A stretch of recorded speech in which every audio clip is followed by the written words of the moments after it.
भारतीय सेना द्वारा शुरू किया गया यह सामुदायिक रेडियो न केवल खबरें देता है बल्कि उम्मीद भी जगाता है। यह स्थानीय मौसम और आपातकालीन अलर्ट से लेकर स्वास्थ्य और सरकारी योजनाओं तक की जानकारी लोगों तक पहुंचाता है। द्रास की अपनी संस्कृति, लोक संगीत और बोलियों को मंच देता है।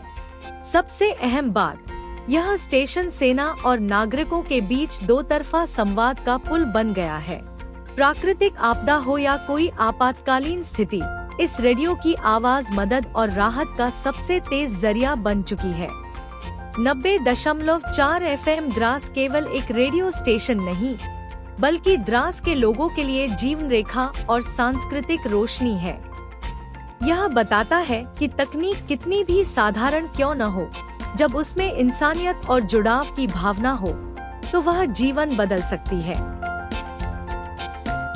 जी, ये स्टेशन जो है इस्टेब्लिश किया गया था 27 फरवरी 2023 को, और ये इस्टेब्लिश हमारी इंडियन आर्मी की तरफ से हुआ है। और इसका मेन कारण जो है, मेन मकसद जो है यही था कि हम जो है कोशिश करें हमारी कम्युनिटी को मोबिलाइज करने में, और हमारे खास करके प्रोग्राम्स जो इसमें रहते हैं विमेन एम्पावरमेंट से लेकर रहते हैं, रोड कनेक्टिविटी, हम अपडेट्स देते रहते हैं। तो लोगों को ज़्यादा से ज़्यादा कोशिश करते हैं हम अवेयर करने की, चाहे वो एजुकेशन बेसिस पे हो या वुमेन एम्पावरमेंट बेसिस पे हो।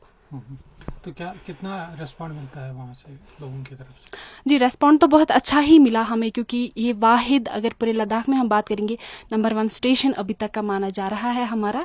तो ओबवियस सी बात है, आपके पास अगर नेट नहीं है, कुछ भी नहीं है, फ़ोन नहीं है, आपको एक छोटा सा रेडियो चाहिए जिस पे आपको इन्फॉर्मेशन मिलेगा।